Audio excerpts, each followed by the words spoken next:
It's not too late, Mark. Stop before you do something else stupid. The only stupid thing I did was listen to you.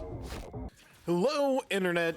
I'm Omnivorous, and I've got something different for you. I had a chance to play the Invincible VS Limited Alpha over the last weekend, and I have some thoughts about it. Overall, it was pretty good, so I will go over what it offers and what we've seen so far, so let's get into it. Alright, so some quick info for the clueless. Invincible, it's a comic book and show that is ultra-violent, depicting what superhero life would be like if it was a little more kind of grounded and realistic. The game is being developed by Quarter Up, which is made up of staffers that used to work on Killer Instinct from 2013 on the Xbox One. They have decided to go in a 3v3 style, almost Marvel vs. Capcom kind of game, which I am all for. That's fucking awesome for me. And they have opted for a more 2.5D approach to the animation instead of a more comic book cartoony look for the game itself. Now, since this is Invincible and it is developed by the former Killer Instinct guys, yeah, it is ultra violent. I have cut most of the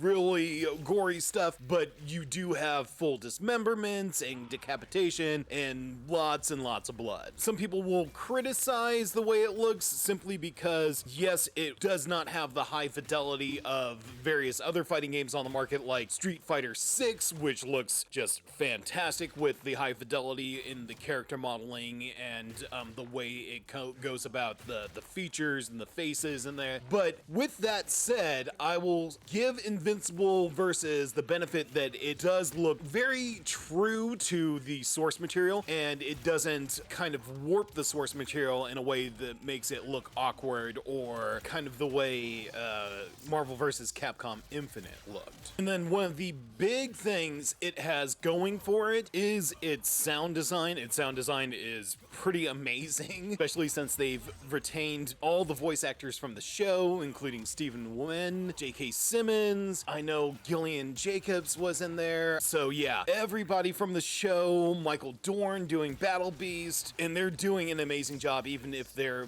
lines are a little limited. So they take this presentation and they use it in a pretty straightforward way. It is actually very stock standard of what you would expect from a lot of fighting games, with a system very similar to the beat system that was popularized by Guilty Gear, and it does allow you to reset the combo by hitting them with a special. It has a unique meter underneath your combo that will limit how much you can hit the opponent until they will actually pop out of the combo on their own. This is probably one of the greatest new mechanics that I've seen in a fighting game because it does prevent the infinite combo bullshit that you would see in various other games like Marvel vs. Capcom 3 or Dragon Ball FighterZ. And it does lead to another part of the mechanic, which is when you active tag, that is, they allow you to switch characters in the middle of doing hits and combos. If you active tag, it does reduce that bar underneath the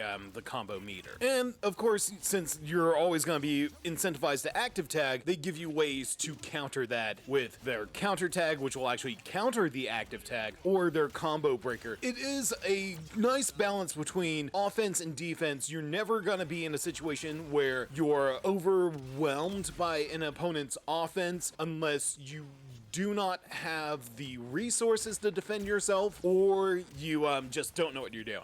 So yeah, lots of variation in what you can do in the game already, which is what always draws me to a game like this, is the characters, and if the characters feel good and feel unique, and yeah, they do feel unique. Overall, the only design choice that I would really criticize that I saw in the game was the fact that it feels really worthless to use boost most of the time. Boost doesn't feel like it does enough, or is, not necessary for your character to really achieve things, especially if you're focusing on doing active tag, which is the better option anyway. And the other end to that is the only way to really generate boost is switching characters. So if I'm already, switching characters to generate the boost, why would I just not use the active tag, combo out, and, just smash my opponents that way, especially since it just gives you tons and tons of meters, so you can always active tag super, active tag super. That is never an issue if you really want to do that so far with the way they've got it set up. So that would be my only real critique, is that they need to kind of adjust where damage and special metering is, as well as the boost metering, because it all feels unnecessary for some of the things. Yeah, I used boost more for the boost dash than anything else. Boost dash, and I think you need it for counter breakers, and that's it. So yeah, I touched on the roster, and so far it looks fantastic. We have 11 confirmed characters. The only one that wasn't in the alpha was Lucan. With that said, I would ultimately want a roster of about 30 to 36 to start the game with, because that gives us 10 to 12 teams of 3. And that's what I want the developers kind of thinking when they're trying to make the game. And this is something I suggested in the suggestions, is that I want them to think, instead of individual characters, I want them to think of how many unique teams can we logically fit into this game, and have them be, all right, this is Team Viltrum Empire, this is Team Invincible Inc., and have them go that way. And so, yeah, 30 characters, maybe 36 if they're being, awesome for us. That would be where I want. So far, I'm liking the roster. It's nice and varied, and does have a ton of fan favorites. So overall, I really enjoyed it. I thought it was a very amazing alpha. Now, I'm not being very critical of a lot of the technical things, because it is an alpha. With that said, I only experienced a few things that were really technically bad. A couple of network drops, that's to be expected with a game that's new, with a new network that I'm not even paying Xbox Live, and still got to play it online, which was fucking fantastic.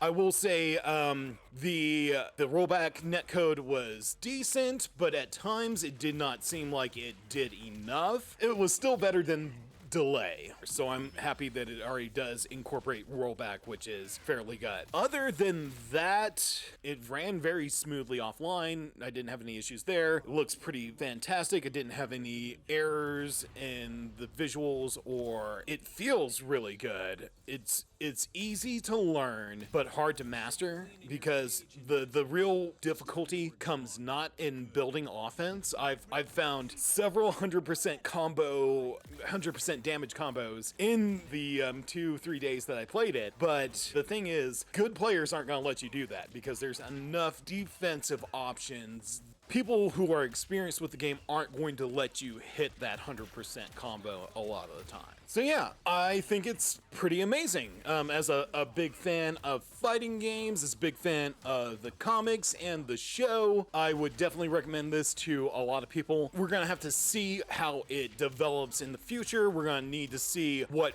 roster it has. That's gonna be a big part of it. The next big part of it will be what features they add. Like, what will the online features be? Will we have custom lobbies that we can have with our friends and hold our own tournaments? And then we'll also have to see what the offline offers, because one of the biggest stumbling points for a lot of fighting games is that they aren't feature rich, and they don't offer much outside of just doing the tournament ladder offline and then jumping online. Even if it's being written by the OG creators of the show and the comics, I still would want more than just story mode. And yeah, we will have to see what Quarter Up has for us in the future regarding this game. I'm very excited about it. I will look forward to its release next year in 2026. Anyway, I am the Omnivorous Nerd. I do all nerddoms, and I love fighting games, so I will probably cover more fighting games and other stuff like this in the future when it happens, because we are in the middle of a kind of fighting game renaissance. So yeah,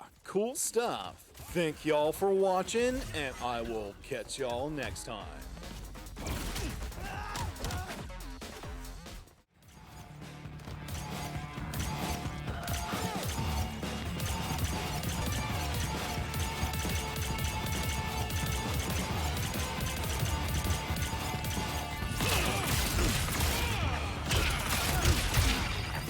Stop right there. Do it.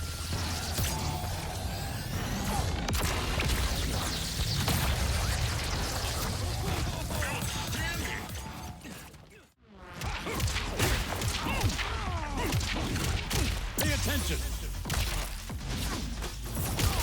Learn something? Listen to me. You don't seem to understand.